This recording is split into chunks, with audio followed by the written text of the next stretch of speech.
የኢየሱስ ስም የሚሰራበትን ሚስጥር ልንገራችሁ። የኢየሱስን ስም ለነገሮቻችሁ መጥራት ብቻ ውጤት አይሰጣችሁ። አይሰጥም።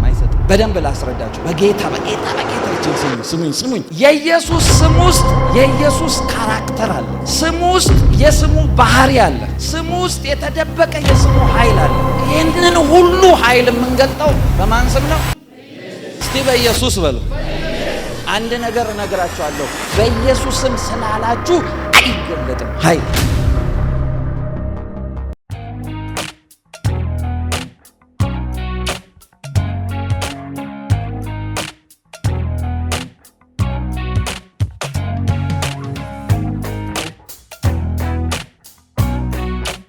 እሺ መጽሐፍ ቅዱሳችሁን ከያዛችሁ ሉቃስ ምዕራፍ 10 ቁጥር 19 እነሆ እባብና ጊንጡን ትረግጡ ዘንድ ጠላትም ኃይል ሁሉ ላይ ስልጣን ሰጥቻችኋለሁ፣ የሚጎዳችሁም ምንም የለም። ስልጣን ሰጥቷችሁ ካለ በኋላ የሚጎዳችሁ እሺ ሁለተኛ ቃል ዮሐንስ 14:12 እውነት እውነት እላችኋለሁ በእኔ የሚያምን እኔ የማደርገውን ሥራ እርሱ ደግሞ ያደርጋል፣ ከዚህ የሚበልጥ ያደርጋል። ምንድን ነው ያለው? እውነት እውነት እላችኋለሁ በእኔ የሚያምን እኔ የማደርገውን ሥራ እርሱ ደግሞ ያደርጋል። ሰምታችኋል? በእኔ የሚያምን ይላል እኔ የማደርገውን ያደርጋል፣ ከዚህ በላይም ያደርጋል። ከጌታ በላይ አልተደረገም እንዴ? በእኛ ዘመን ላይ ከጌታ ጋር ኮምፔር አይደለም። አትፍሩ፣ አይዟቸው። ጌታ በአገልግሎት ዘመኑ ትልቁ የሰበሰበው ክራውድ 30,000 35,000 ቢሆን ነው ማክሲመም። እዚህ ሲዝን ላይ በሚሊዮኖች የሚሰማቸው እኮ አገልጋዮች 5,000 ወንዶች የሚለው ሕፃናትና ሴት ጨምሩ እስቲ 5,000ም 3 ፋሚሊ ሜምበር ተውት። 5 ፋሚሊ ሜምበር ይኖራቸው 25,000 ነው የሚደርሱ።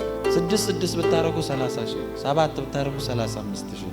አሁን ላይ ግን ሌላ ኃይል እየተገለጠ ነው ያለው። ስለዚህ ፎልስ ፕሮሚስ አይደለም፣ ሪያሊቲ ነው ማለት ነው። እስቲ አሜን በሉ። እስቲ አሜን በሉ።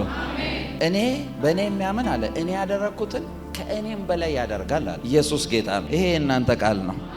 እሺ ሁለተኛ ጢሞቴዎስ 1:7 እግዚአብሔር የኃይልና የፍቅር ራስን የመግዛት መንፈስ እንጂ የፍርሃት መንፈስን አልሰጠንምና። ሰምታችኋል? ምንድነው የሰጣችሁ? የኃይል መንፈስ ሰጥቷቸዋል። እስቲ ኃይል በሉ። ኃይል በሉ እስቲ።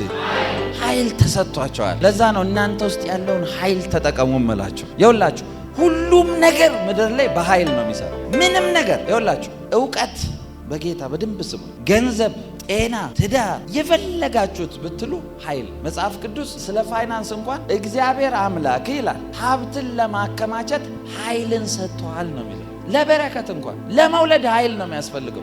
ለመጸነስ ኃይል ነው የሚያስፈልገው። በእምነት ኃይል አገኘች አይደል የሚለው መጽሐፍ ቅዱስ። የዕብራውያን ሴቶች ብርቱ ናቸው፣ ኃይለኛ ናቸው ነው የሚላቸው። ኤቭሪቲንግ ባይብል የሚያውቀው ከኃይል ጋር። ከኔ ጋር ናችሁ?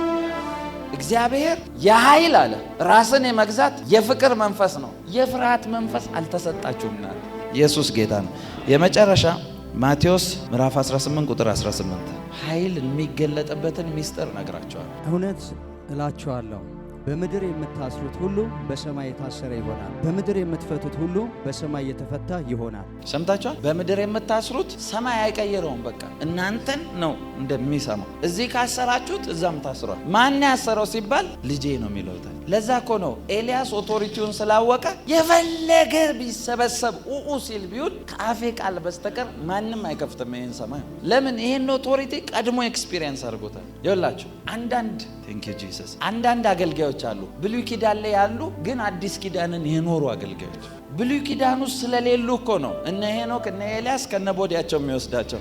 እናንተ ብሉይ ኪዳን አይመለከታችሁም ብሎ የሚወስዳቸው ሌላ ሌቭል ውስጥ ስለገቡ እኮ ነው። እነሱ አክሰስ ያደረጉት የሆነ ዳይሜንሽን ስላለ። በምድር ላይ ሁሉ ከየትኛውም አይነት ኒውክሊየር ፓወር በላይ የተሰጣችሁ ፓወርፉል ዌፐን ኢየሱስ ይባላል። ምንም ነገር ምድር ላይ እንደ ኢየሱስ ስም ፓወርፉል የለም። ምንም ነገር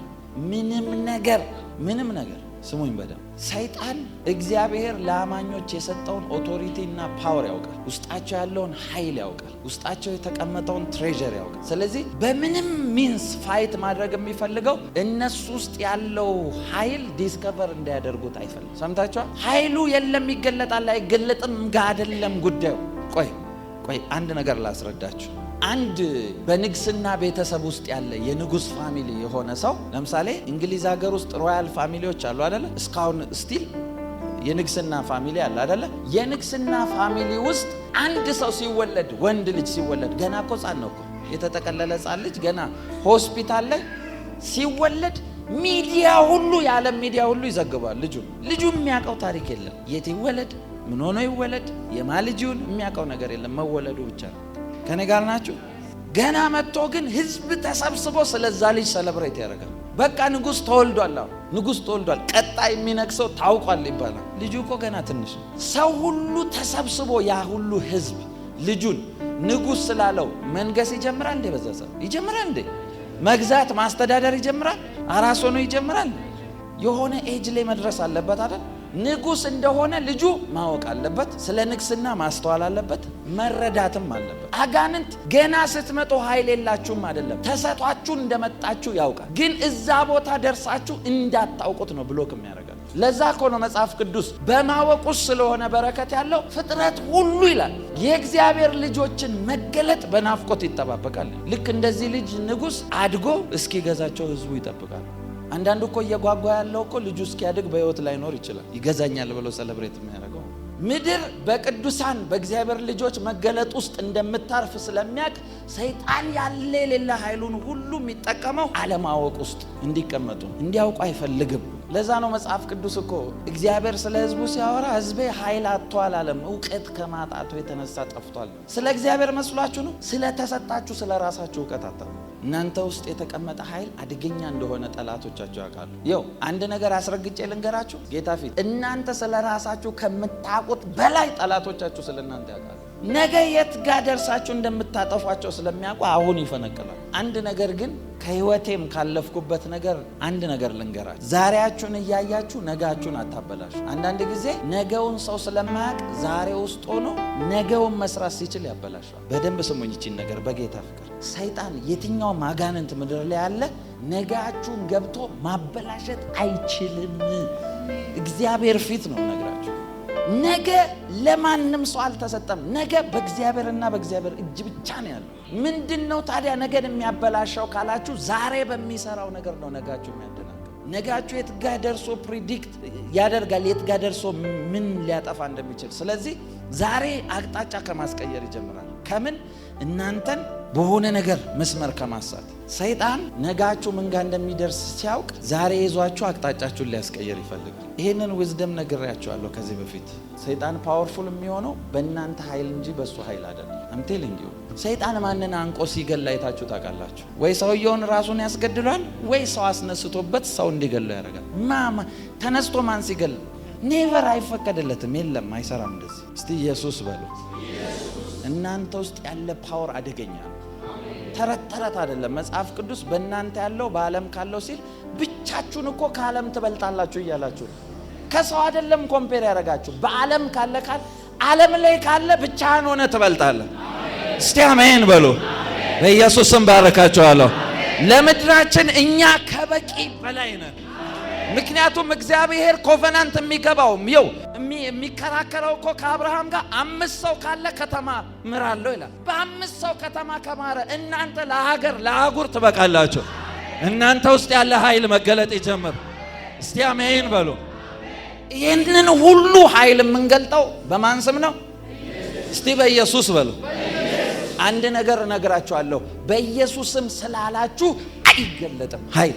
በኢየሱስም ብቻ ኃይል አይገለጥም። ሰው የኢየሱስን ስም ስለያዘ በኢየሱስም ስለሚል አይገለጥም። ሰው በኢየሱስም ስላለ አይደለም። በኢየሱስም ቢባልማ ስንቴ በኢየሱስም ብላችሁ ያልተቀየረ ስንት ነገር አለ። እስቲ ጸልያችሁ በኢየሱስም ያልተቀየረ እኔ በትንቢት ላውጣው እንዴ? ማት ነገር አለ ያልተመለሰ። ጌታ እንደው ይሄን አትፈልገውም እንዴ? ሚስጥሩ ስላልገባችሁ ነው። ልንገራችሁ፣ የኢየሱስ ስም የሚሰራበትን ሚስጥር ልንገራችሁ። የኢየሱስን ስም ለነገሮቻችሁ መጥራት ብቻ ውጤት አይሰጣችሁ። አይሰጥም። አም ቴሊንግ ዩ አይሰጥም። በደንብ ስሙኝ፣ ትልቅ ዊዝደም ነው። የኢየሱስን ስም መጥራት በኢየሱስም ስትሉ መዋል አይሰጣችሁ። መጽሐፍ ቅዱስ እንደዚህ ይላል፣ በጌታ ስም የሚመጣ ይላል። በኢየሱስ ስም ማለት ሳይሆን በኢየሱስ ስም መምጣት አለባችሁና የኢየሱስን መጥራት አይደለም። የኢየሱስ ስም ውስጥ የኢየሱስ ካራክተር አለ። ሰምታችኋል? ስሙ ውስጥ የስሙ ባህሪ አለ። ስሙ ውስጥ የተደበቀ የስሙ ኃይል አለ። ስለዚህ በኢየሱስ ስም ማለት ብቻ ሳይሆን በስሙ ባህሪ መምጣት አለባችሁና ያንን ማንነት ይዛችሁ ስትመጡ ነው ገና ሲያያችሁ አውቆ ተከፈተ የሚለው። ለምን የመጣው እናንተ አይደላችሁም። በዛ ስም የመጣ የሆነ አካል አለ። ለዛ እኮ ነው ሆሳዕና እያሉ በጌታ ስም የሚመጣ የተባረከ ነው አለ። ለምን ምንም አይነት ጨለማና እርግማን እሱ አካባቢ አይሰራም። በኢየሱስ ስም ጸልያለሁ። የጌታ ኃይል ይገለጥላችሁ። የስሙ ኃይል ይገለጥላችሁ። ስሙን መጥራት ብቻ ሳይሆን የስሙን ማንነት ማወቅ አለባችሁ። ማንነታችሁ ሲሆን ሰይጣን እናንተን ሊነካ አይችልም። ለምን ካላችሁ እናንተን ሳይሆን እሱ ነው ማየት የሚጀምረው። ለዛ ነው ሐዋርያው ጳውሎስ ስሙ ማንነቱ ስለተገለጠበት አሁን እኔ ሕያው ሆኜ አልኖርም አለ። ሞቻለሁ። ያ ሰውዬ ድሮ ሞቷል። ክርስቶስ በእኔ ሕያው ሆኖ ይኖራል አለ። እስቲ አሜን በሉ። የስሙ ጉልበት ይገለጥላችሁ። የስሙ ጉልበት ይገለጥላችሁ። በደንብ ላስረዳችሁ። በጌታ ይችን ስሙኝ። በስሙ መምጣት ምን ማለት እንደሆነ ልንገራችሁ። ለምሳሌ በአባባል ደረጃ እዚህ ሀገር ውስጥ በልምድ እንኳን ምን ይባላል? ሰው በጣም ሲቆጣ የሆነ ቃል ይጠቀማል። ይሄ አብሾ ያለበት ነው አይደል ይባላል አይደል? ሰው ሲያጓራ ብታዩ ምንድን ነው የምትሉት? ምንድን ነው? ሰይጣን። እሺ መጀመሪያ ያልከው ዛር አለበት አይደል? የሚያጓራ የምታውቁት የዛር መንፈስ ነው አይደል? እሬ ያደገኛ መንፈስ ነው። ሰው ደረመሰ። አሁን ባለፈው ስናገለግል ይተያ ልጁ ቀጫጫ ነው። ለአራት አቃታቸው ወደዛ ይወረውራቸዋል። ወደዛ ማኒፌስት አርጓ አጋንንቱ ማን ያዘው ልጁን? የሱ ፓወር አይደለም ያለው። ትልልቅ ልጆች ይዘውት ይወረውራቸዋል። አቃታቸው እየተቀያየሩ ራሱ። ልክ አጋንንቱን ስንመታው ልጁ አቅም አጥቶ የለውም። በተፈጥሮ ሰላማዊ ነው ልጁ፣ አቅም የለውም። በደንብ ስሙኝ። መናፍስቶች ሲጠቀሱ የበሽታ መናፍስት አሉ አይደለ? ደም የሚወድ መንፈስ አለ፣ የሚያስጓራ መንፈስ አለ። ለምሳሌ አሁን ሰው ማኒፌስት ሲያደርግ እንደዚህ ሲሳበት ታየው ምንድን ነው የምትሉት? የእባብ መንፈስ አይደል? መንፈሱ ሲገባ ለሰውየው የመንፈሱን ካራክተር ይሰጠዋል ማለት ነው። ገብቷችኋል? የመንፈሱ ካራክተር ሲገለጥ ነው ይሄ እባብ ነው፣ ይሄ እንትን ነው፣ ይሄ እንትን ነው የምትሉት። የኢየሱስ ስምም ካራክተር አለው ራሱ። የሆነ ችግር ውስጥ ካላችሁ ባለጠግነት ውስጡ አለ። ስለዚህ ያ ካራክተር ይገለጣል። የሆኑ አጋንንቶች ሲገለጡ የሆነ ፓወር ይገለጣል። ያ ሲገለጥ አጋንንቶች ያውቃል ልታጠፋን መጣህን ይላሉ። ካራክተሩ ነው ኃይል የሚገልጥላችሁ። ያ ኃይል ይገለጥባችሁ በኢየሱስ ስም። ያ የስሙ ፓወር ይገለጥባችሁ። እስቲ አሜን በሉ። የኢየሱስን ስም አንደርስታንድ ማድረግ ያለባችሁ ለዚህ ነው። ፓወሩ ያለው ካራክተር ውስጥ ነው። ስሙማ ስም ነው እኮ። ስሙ ምን ሰወረ ማወቅ አለባችሁ። በብሉይ ኪዳን ስሞች ከ60 በላይ የእግዚአብሔር ስሞች ተጠቅሰዋል። አሁን ጀሆቫ ጃይራ ትላላችሁ፣ ጋድ ዘ ፕሮቫይደር ማለት ነው። ጀሆቫ ራፋ ትላላችሁ፣ ጋድ ዘ ሂለር ማለት ነው። ጀሆቫ ሻሎም ትላላችሁ፣ እግዚአብሔር ሰላማችን ነው ማለት ነው። ጀሆቫ ጽድቁኒ ትላላችሁ፣ እግዚአብሔር ጽድቃችን ነው። ጀሆቫ ንሲ፣ እግዚአብሔር ዓላማዬ ነው። ማአት ስሞች አሉ። ፍልስጤማውያን እንኳን ተራራ ላይ ሲሸነፉ የነሱ አምላክ የተራራ አምላክ ነው ብለው ስም ይሰጣሉ። የሸለቆ አምላክ ነው። ዲፍረንት ማኒፌስቴሽን ነው ስም ውስጥ ያለው። እግዚአብሔር እነዚህን ስሞች አለ የገለጣቸውን ስሞች ሁሉ አስቀምጦ በዚህ አይደለም በሚመጣው ዓለም ገና ወደፊት በሚመጣውም ዓለም ከሚጠሩት ሁሉ በላይ ስሞች ስምን ሰጠው አለ። ስለዚህ ኢየሱስ ሲባል እነዚህ እግዚአብሔር ስም ማኒፌስቴሽኖች ሁሉ ስሙ ውስጥ አሉ። ለዛ ነው ስሙን አንደርስታንድ ማድረግ ያለ። በፈለጋችሁት ቦታ ላይ ይመነዘራል ስሙ። በኢየሱስ ስም የስሙ ጉልበት ይገለጥላችሁ። የስሙ ኃይል ይገለጥላችሁ። የስሙ ክብር ይገለጥላችሁ። እስቲ አሜን በሉ። ስሙ እናንተ ውስጥ ሲኖር ስሙን እያወቃችሁት ስትመጡ የራሳችሁን ሰፈር ግዛት እየሰራችሁ ነው የምትሄዱት። ቴሪቶሪ ይባላል እሱ። ለዛ ነው ፕሮፌቶች ቴሪቶሪያል ኮማንደሮች ናቸው ይባላል። ቴሪቶሪ ማለት የሆነ ግዛትን የሚቆጣጠሩ ናቸው ነው የሚለው። ለምን? ኬሪ የሚያደርጉት ፓወር ይዞት የሚሄደው ነገር አለ። ስለዚህ እነሱ ሲገቡ የሆነ አትሞስፌር ነው አብሮ የሚገባው። ማወቅ ያለባችሁ የእግዚአብሔር ስም ካላወቃችሁት ነው ሰፈራችሁ ካለ ጠንቋይ ጋር ተቀላቅላችሁ የምትሄዱት። ጠዋት በሰላም ሀገር እሱም ሌሊት ከሆነ የሚጠነቁለው ጠዋት ሲመጣ ሰላም ነህ እንዴት ዋልክ ሰላም ተባብለ ጋሽ እንትና እየተባባልክ ትሄዳለህ። ይሄ ተያለ አንዷን እኔም ህይወቴ መከራ ነው አለች። ስሙ እንደዚህ የሚባል ስልክሽ ላይ ሴቭ ያረግሽው ስልክ ቁጥሩ እንደዚህ ያለ ጎረቤትሽ ስላት ሌላ ሚስጥር አላወጣም ግን ኃይል ተካፍለሽ ትሄጃለሽ። በሰላም ሀገር ጥሩ ወዳጄ ነው ብላ ጥሩ ወዳጅሽ ነው ሰላም ብላ ሰላም ነህ እያለችው ትወጣለች። ኃይል ከሌለብህ የስሙ ኃይል ካልተገለጠብህ ልክ ከዛ ሰውዬ ጋር ሰላም ትለዋለህ፣ ሰላም ትላለህ። ነገር ይዘጋል። ምን እንደሚዘጋው አታውቅም። እሱ ሌሊት እየዘጋው ያድራል። አንተ በጌታ ፈቃድ ሰላም ነህ ያልክ ትሄዳለህ። ስሙ ካልተገለጠልህ እንደዚህ አይነት ኑሮ ነው የምትኖረው፣ የስሙ ኃይል ካልገባችሁ። እግዚአብሔር ግን ያንን ነገር አይፈልግም። እናንተ አሁን ታቦት ምናምን እየወጣ ነው አይደል? የአዲስ ኪዳን ታቦት እናንተ ናችሁ። ሌላ ምንም የለም። ታቦቱ እናንተ ናችሁ። ታቦቱ በፊት ኃይል ነው አይደል ኬር የሚያደርገው። አሁን ኃይሉን የምትሸከሙ እናንተ ናችሁ። የጌታ ኃይል የተጠራባችሁ የምትንቀሳቀሱ ታቦት እናንተ ናችሁ። እስቲ አሜን በሉ። ይሄ ትሩዝ ነው፣ ባይብል የተናገረው ትሩዝ። ከእውነት ደግሞ ፈቀቅ ልንል አንችልም። ታዲያ እናንተ ኃይሉን ኬሪ ካረጋችሁ ታቦቱ ምን አድርጎ ያውቃል? አንደኛ ሳሙኤልን አንብቡ ምዕራፍ 5። የእግዚአብሔር ታቦት ከተማረከ በኋላ ምን አደረጉ? ቦታም እኮ አይደለም ደህና ቦታ አልሰጡትም። የዳጎን ቤት አለ። ስለዚህ አንድ ዝም ብሎ የተሰራ የሆነ ቅርጽ ምናምን መስሏቸው አምጥተው እዛ ውስጥ አስቀመጡት። አስቀምጠውት ዘግተው ሲወጡ ጠዋት ላይ ሲመጡ ዳጎን በሰላም የቆመው ጣዖት ሰግዷል። ጠዋት ላይ እንዴ ይሄ ነገር ወድቆ ነው እንዴ ድንገት ወድቆ እንዳይሆን ብለው ድጋሚ አስተካክለውት ዘግተው ሲወጡ አልገባቸውም ብሎ እግዚአብሔር ነው መቆጣት የጀመረው። ጠዋት ሲመጡ ዳጎን የሚባለው አንገቱ ወልቋል፣ እጁ ወልቋል፣ ሰውነቱ ብቻ ነው ያለው መሬት ላይ ተገነጣጥሏል። ሰውዬ የለም ያጣውት ብትንትን አድርጎታል ጌታ። ከዛ ተቆጣና ይላል ጨረሳቸው ነው ጠቅላላ የሚለው። የዳጎን የተባሉትን የሚያመልኩትን ሁሉ ነው የጨረሳቸው። አንዳንዱ እየጮሁ ምሕረት የጠየቁትን እንዳለ በእንትን ይመታቸዋል፣ በሆነ ደዌ እየመታ ማለት ነው። የዚህ ታቦት ዝና ወደ ሌሎች ከተማም ስለመጣ እርስ በርስ መሪዎች እየተጠራሩ ይማከራሉ። እረ እየጨረሰን ነው ህዝቡ ሁሉ ሳያልቅ ምን እናርግ? ወደ እስራኤል ቶሎ እንመልሰው፣ ቶሎ በጊዜ አትነካኩ፣ እየፈጀን ነው። ይሄ ኃይል እናንተ ውስጥ ነው ያለው። እስቲ አሜን በሉ። መጽሐፈ ነገሥት ላይ ታስታውሳላችሁ አይደል? ስለ ይሄኔ መጨረሻ ልንገራችሁ፣ ስለ ኤልያስ ታሪክ። እኔ ኤልያስ ይመቸኛል። ስለ ኤልያስ ታሪክ ታውቃላችሁ አይደል? ኤላይጃ ግሬት ማን እና ሰውየው ይወላችሁ የገባበት ዳይሜንሽን አለ። ማንም ምንም ይበል ነቢያት አይደለም ተደርድረው ጌታ እኮ ለራሱ እያወራው ነው ለኤልያስ። እኔ ብቻዬን ቀርቻለሁ ሲል 7000 የደበቅኳቸው አሉ። ጌታ 7000 የኔን ዳይሜንሽን አይደርሱም፣ እኔ ብቻዬን ያለሁት። ብቻውን እንዳለ ላሳያችሁ። ኤልሳ እየተከተለ ሲል ሌሎች ነቢያቶች ይከተሉ፣ በየሀገሩ ያሉ ነቢያቶች እየተከተሉ ይቅርብ ይሉታል። ለምን? እሱ አይታወቅም። ጌታ ወዴት እንደሚያደርገው የት እንደሚወስደው ምን ገብቶ ምን አይታወቅም። ይሄ ሰው ይቅርብ።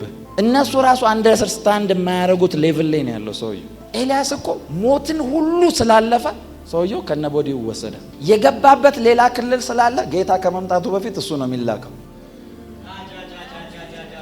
የሆነ ዳይሜንሽን ውስጥ ስለገባከ ይሄ ሰውዬ ይዞት የሚንቀሳቀሰው የእግዚአብሔርን ዓለም ነው። ብቻውን ሲሄድ ብቻውን ይመስላችኋል? የሆነ ዓለም ተሸክሞ ነው የሚሄደው። ብቻውን የሄቨንን ኪንግደም ተሸክሞ የሚሄድ ሰውዬ ነው።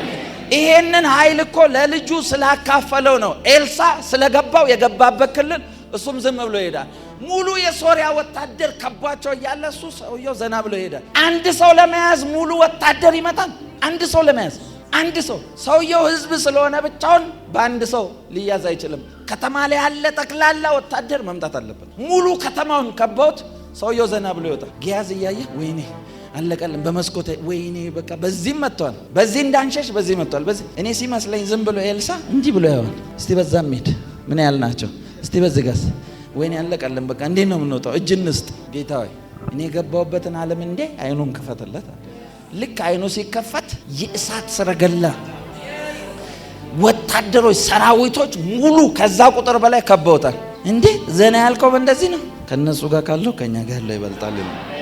ሌላ ስፒሪቹዋል ቴክኖሎጂ ተሸክሞ ነው ብቻውን ነው። እስቲ አሜን በሉ። ይሄ ኃይል እናንተ ውስጥ አለ። እነ ኤልያስ ሩቅ ከመሰሏችሁ ያዕቆብ እኮ ነው ያለው። ኤልያስ እንደኛው ሰው ነበር። በጸሎት ነው እዚህ ዳይሜንሽን ውስጥ የገባው። ይኸውላችሁ ስሙኝ፣ እቺን ነገር በጌታ ሰው ጠቅላላ ኤልዛቤል ያሰማራቻቸው የበዓል ነቢያቶች 450 ምናምን እነሱ ሁሉ ተራና መልስ የማይሰጥ ጣዖት፣ ተራና መልስ የማይሰጥ መንፈስ ቢሆን ጊዜያቸው ነው። በደንብ ስሙ። የማይመልስና የማይሰራ ውጤት ያላዩበት ቢሆን ኖሮ አያመልኩትም። ደም በደም ራሳቸውን እስኪያደርጉ ድረስ መልሶ እኮ ስላስለመዳቸው ነው። ደም በደም እያደረጉ ራሳቸውን ይጮሃሉ፣ ምንም ድምፅ የለም ይላል። እነዛ ሁሉ ነቢያት ይተነብያሉ፣ ምንም ድምፅ የለም ማለት። ድምፅ ስለሌለው አይደለም ጣዖታቸው። ኤልያስ ክልል ውስጥ ግን ድምፅ ማውጣት አይችልም። ለምን ካላችሁ የኤልያስ ግዛት እንዲሰራ አያስችለው። ስለዚህ ምን አደረገ? ቴሪቶሪ ውስጥ ኤልያስ ቁጭ ብሎ ጮክ ብላችሁ ጥሩት እስቲ አለ። ዝም ብላችሁ ለፍልፉ እስቲ አለ። ሩቅ ሄዶ ይሆናል፣ ጮክ በሉ። ተኝቶ ይሆናል፣ ቀስቅሱት ይላል። ለምን? ያ ጣዖት ያውቃል ኤልያስ ክልል ውስጥ ከገባ እንደሚታረድ ያውቃል። ስለዚህ እዛው ይጮህ አልደርስም ብሎ ነው ከርቀት የሚጠብቀው። ይሄ የኤልያስ አምላክ ይባላል። በኢየሱስ ስም ቴሪቶሪያችሁ ለጠላት እንዳይመች ጸልያለሁ። ቴሪቶሪያችሁ ለአጋንንት እንዳይመች ጸልያለሁ። በኢየሱስ ስም ጸልያለሁ። ስለማይሰሩ አይደለም፣ ኤልያስ ስላለ ነው ማይሰሩት። ኃይል ስለሌላቸው አይደለም፣ ኤልያስ ስለቆመ ነው ኃይላቸው የተመታው። ኤላይጃ ማለት ትርጉሙ እኮ ኤሎሂም ጀሆቫ ማለት ነው። ደብል ስም ይዞ የሚንቀሳቀሰው እንዴት ነው ኃይላቸው እሱ ፊት ሊገለጥ የሚችለው? በኢየሱስ ስም እናገራለሁ። የእናንተ ኃይል እንደዚህ እንዲጨምር ጸልያለሁ። ጠላቶቻችሁ እናንተ ክልል ውስጥ ፓራላይዝድ እንዲሆኑ ጸልያለሁ። ኃይል እንዳይኖራቸው ጸልያለሁ። ፓራላይዝድ እንዲሆኑ ጸልያለሁ። አቅም እንዳይኖራቸው ጸልያለሁ። የጌታ ጉልበት እንዲገለጽ ጸልያለሁ። ኃይል ተገለጠ አለ ሶፍረድ የነማሃዲ ገባሱ ጸልያችሁ የሆነ እንትን ብላችሁ በካልኩሌሽን የሚመጣ አይደለም። ኃይልና ስልጣን ስጦታ ናቸው። ለዛ ነው ጌታ ኢየሱስ ሲናገር ማቴዎስ 28 ላይ እንደዚህ አለ፣ ስልጣን በሰማይም በምድር ተሰጠኝ ይላል። ስልጣን የሚሰጥ ነው። ያ የተሰጠውን ስልጣን ደግሞ ሂዱ ሾምኳችሁ ብሏል። ያን ስልጣን ሰጥቷችኋል። የጠላት ኃይል እናንተ ላይ አይሰራም። የጠላት ፍላጻ እናንተ ላይ አይሰራም። ሌላን ያጠፋ እናንተን አያጠፋም።